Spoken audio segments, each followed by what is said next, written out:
Hi guys, Deano Vinyl Times. I'm just going to make a quick video response for Adam Nicholls. He's asking for a video of our earliest music memories, just a thread that he's doing. Just wants to get some people's stories about what music they first remember listening to, or some albums that really stick out for them in their early days of sort of listening to music, whether that be collecting vinyl or just anything. So I just thought I'd make a quick video for him. Me and Ad have been chatting quite a bit on the old Facebook, and he's a really good lad, and I said I'd do a video for him, so yeah, going to do a little video for him. I've probably mentioned a lot of these before in other vinyl updates and threads, but it's always good to kind of put all those things together and hopefully let other people know who haven't maybe seen those videos or haven't seen them for a while. So first one I'm going to start off with, well, I'll just tell you a little bit of background. My mum and dad are both quite big into their music. I'm very lucky in that respect, as very similar to a lot of other VC members.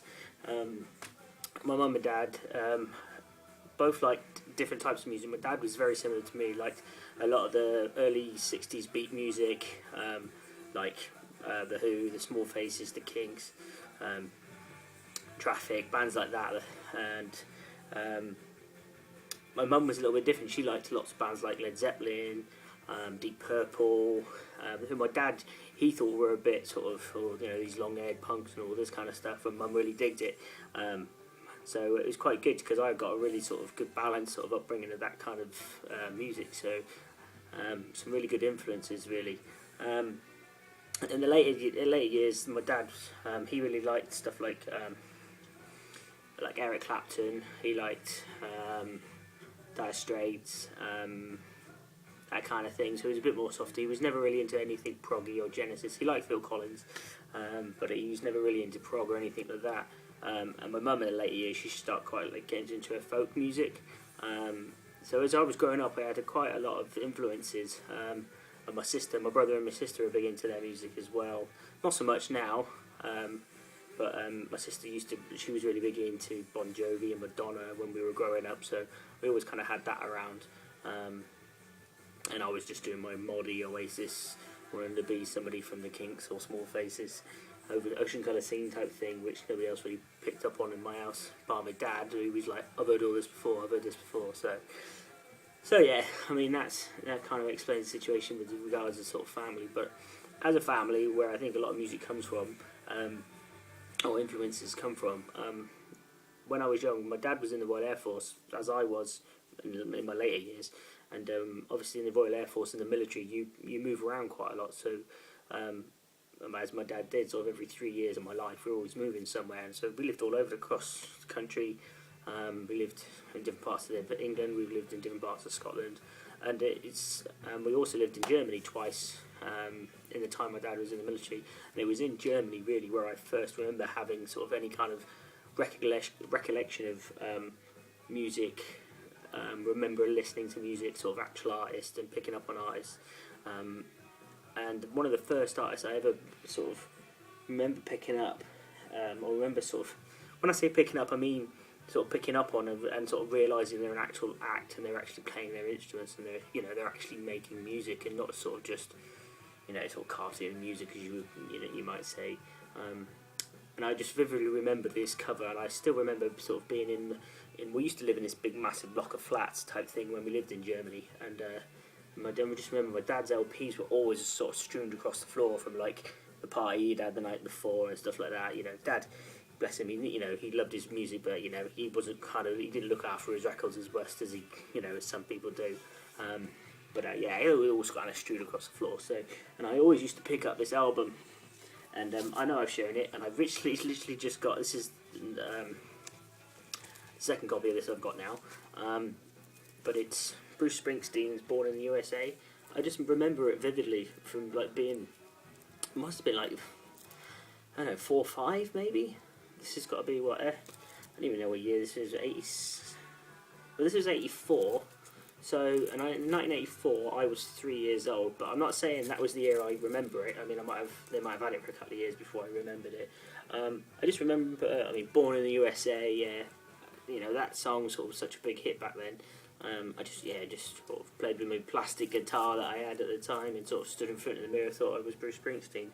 And it's the iconic album cover for me anyway that just sort of sticks out to music. Strangely enough, I never really went on to be a big Bruce Springsteen fan. As I grew up and my music taste changed, I've never really been a big fan of his. But as you may have seen in my last video, I've just got a great amount of his early stuff, which I'm going to give a go again. And see what the early stuff's about. I know, say a few people in the VC speak quite highly of him. A new member I've just been chatting to, a new member to me anyway, Ben Costello, over in Ireland.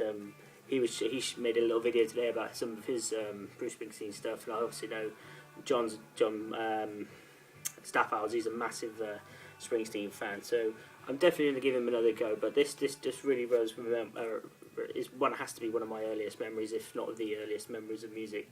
To my dad, and I don't think this is quite funny because I don't think my dad's not a huge Bruce Springsteen fan, but I think he must have bought it because it was big at the time, sort of like. But yeah, I just remember that. So I'd say 1984, 85, we were living in Gütersloh in Germany, an RAF base, which is now an army base out there. So that's that one that reminds me quite a lot of. And now, again, with the travelling, we used to we never really flew anywhere when we lived abroad. We always used to drive. We used to drive and pack up the car, and it'd be me, my brother, and my sister all sort of packed up, and we used to leave it like crazy o'clock in the morning, sort of 1 or 2 in the morning. Mum and Dad would just like pick us out of bed, line the back seats of the car with duvets and pillows, and fill up with like these little lunch boxes of ours, and we just like crash out on the back of the seat, and Dad would start driving from Germany across back to the UK. We'd get the ferry across, and drive to my grandparents wherever we moved, say if we were like holidaying or something like that. And yeah, we always had like little tape players, tape decks in the car. And my dad always had the choice because he was driving, so he got to pick the tunes. And in those journeys, we always used to play a lot of. There's one tape I don't have now, but it was called Stars on 45, and I think it was one of those. I don't know how you call it. Tapes that other artists cover other people's music. So there are loads of sort of no make bands covering the Beatles and the Stones and this kind of thing. And I always remember hearing that, and every sort of fifth song it would burst out in Stars on 45, and it just like constantly advertising the tape that you've already bought, which I always thought was quite strange. But we did used to listen to quite a lot in the car, and this is why I'm a massive fan, and you've probably heard of me go on about it before. It's the Searchers. My dad was a big fan of the Searchers, and this is one of his bands that he really, really got into, and my mum liked them as well. So I think that they had a common love of this band. So and that's what we got into. We used to listen to it also so much when the tapes on the way home in the car. So that's what kind of really got me into them. But this is a band I have obviously stuck with, and I've just always been a fan all the way through my teens. And I used to go back to them and say, look, this is my Fab Four from Liverpool, because don't get me wrong, of course I love the Beatles and got plenty to prove it, but I love the Searchers. I think they had to work hard to get to where they were, to get the notice that they did. They did a lot of covers back in the early days, but Mike Pinder and the Searchers, and I've seen them a couple of times in their later days. They play sort of for local shows, and just great. And some of the tracks are brilliant. Love Potion Number 9 is one of my favourites. And another one, I can't think of it now. Where is it on here? Where Have All the Flowers Gone? That's one of my favourite ones of theirs. It was a brilliant track. And Sea of Loneliness, that's another one I really like as well. But yeah, that, don't know if you can see it there. This Searchers, let me just move that. It's the earliest Searchers album I have. It's pretty beat up, but this is their next one. Which is great as well. Searchers is the Fab. It's Fab, it's Gear, it's the Searchers, 14 Jacks. So that was pretty cool. I really dig the Searchers, and they've always sort of been. I've even bought today I bought 4-inch singles of the Searchers from Car Boot Sale. I'll try to get around to showing another video, but just been a massive fan, and still collect it today. I always look out for Searchers stuff. love it, absolutely love it. I just seen that me and Mr. Mayo picked up an amazing copy of Searchers LP. I think it might even been an EP LP. But yeah, that looked great. I was a bit jealous of that one, but yeah, that's just Searchers and how I got into them and still am. Other sort of music we used to play a lot in the car when my mum was driving. So if my dad was out or something, my mum used to. It was her chance to sort of play the music she wanted to listen to. So we started listening to a lot of Clannad. Played a lot of Clannad. She really liked sort of say her folky music. Caper Cayley. Now another band that I know a few people in the VC like. We used to listen to loads of Big Country in the mid 80s, late 80s. If Dad wasn't in the car, we were listening to Big Country. Mum just loved them absolutely. She still does today. She's seen them loads. I've seen them with her. And I would show you some, but I gave it all away to VCLT to one of the guys. Not sure if he makes videos or not, but one of the guys on the Facebook VC, Tyler Moore. Gave him some of my Big Country because I do appreciate the band, but I think all I need is sort of a best of, and I gave him. He collected copies of The Crossing, and I had a couple of German LPs because that's where Mum bought them, German presses. So I gave them to him because I'd rather him, who's a massive Big Country fan, have those albums and enjoy them. Than me just sit on those shelves and do nothing. So if I do come across the best of Big Country, I'll probably pick that up, but I just didn't feel that I needed to keep the albums. But anyway, I was just sort of rambling on a bit. But yeah, we used to listen to a lot of bands like that. She really got into that kind of folky stuff of the mid 80s. Cape Cayley, Big Country, Enya was played quite a lot. I don't have any Enya, so I can't show you that, but they was kind of the bands. Kate Bush, but my dad also liked Kate Bush. And going on sort of into the mid-90s when I was still being sort of influenced by my parents music-wise, Christa Berg, we used to constantly play Christa Berg in the car, and funny enough, it was when we were living in Scotland, and the same with Big Country. We moved to Scotland for 3 years after living out in Germany, and Christa Berg, just in the sort of late 80s, early 90s, become really big, and we started listening to Into the Light album quite a lot. And I just, I quite actually like Christa Berg. I don't have much of his stuff. In my eyes, he did the greatest Christmas song of all time, which is A Spaceman Came Travelling. I love that song, absolutely love it, and I have it on 7-inch. But I don't really own a lot of his stuff because there's not a lot of his stuff I particularly want to have necessarily. There's other things I'd want before I got that. So, and I've got a few of his bits on CD and stuff, so I'm not really too fussed of having too much more of that. But yeah, we used to listen to Christa Berg quite a lot.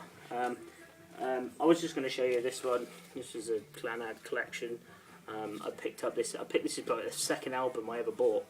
I don't know if you know, I've only just started collecting albums back since July last year, so it was interesting to I found this just the same. Well, I think we found it the same day as I bought my first LP, or 2 or 3 days later. I can't remember, but yeah, I picked that up just because that's a kind of a best of. So that sort of brings back some good memories. It actually got played last Sunday when my mum was here, so she was well happy with that. But yeah, so that's the Clannad. He asked also to show our very first vinyl that we bought. Again, I know I've shown this loads of times, but it's because you show it lots because people get asked you to show it lots, and it was the first one I bought. Was my Ocean Colour Scene, Dairy Court Jane, Swedish import, Paul Weller on backing vocals and plays the organ, I believe, in this. Yeah, this is the 7-inch Swedish import. Now I bought this, went to my first ever record show, record fair was in Bath, and I picked it up for £6, and back then I thought £6 was a lot of money for a 7-inch single. I've since bought lots of 7-inch singles that have cost me more than £6, but yeah, that's what it cost me at the time, £6. And this is rare because it's worth a lot more than £6 now. It's rare because this is not this completely different cover to what you would normally see for The Day We Caught the Train. The Day We Caught the Train cover normally has a moped on the front with very similar to the end of Quadrophenia scene, where the sort of mopeds parked up on the edge of the cliffs there. But yeah, I got this. I actually bought this from a guy in Sweden because I did have it originally. Stupidly sold it on eBay when I was really hard up. I got some good money for it back then, but I've since rebought it. So this is not actually the very first one I bought. The very first one I bought and sold. But this is the very first single. So yeah, so that's that one. I mean, if you've watched my channel, you know I've shown this before. I love it. I still play this one quite regular because it's got an extra track on it as well, which is great. And then lastly, the first ever LP I ever bought. My first ever LP was this, which was bought on the 29th of July 2013. So that's when I only started really collecting vinyl. I've always, when I was in when I've said this before, because I was in the military, I never started collecting because I just never really had the chance to sort of store it, because I never knew where I was going to be all the time. I was away constantly. And then when I came out of the military, I moved away with work to different countries, so I just thought it's just not something I could really sort of sustain. But now I'm back home in the UK, I'm going to be here for, you know, for a very long time. I thought this is when I start my collection. So I've only really been collecting since July last year, and I went to a German record fair because I knew I was moving back to the UK, so I started collecting, and I picked this version of Revolver Up, German press from 1976, on Apple. Back there. I mean, I think I've shown this before. You've seen it a few times. It doesn't back's the same as most of them, but it doesn't have any of the printing details here. It's not particularly rare, but just a very nice copy. German press. So this was actually the first LP I bought. I've since got this now. I have it on mono, and I have it on stereo, both UK versions. So yeah, that was pretty cool. And that's about it, mate. We've just been listening to Sound Effects by the Jam. I've been in a bit of a jam mood today since watching Ben's video. So thanks for making that video again, Ben. I really appreciate that. I'll do a bit more about that on another video. This is for Adam. So yeah, as far as Adam goes, mate, like I say, I really enjoying your channel. You know, we talk most days. I talk to him more than I do my wife. It's brilliant. But yeah, just keep going straight for strength, mate. You put out some good videos. I always watch it and really enjoy it. So yeah, just keep going with it, and send me a copy of your EP, and I'll pay for it. Bye.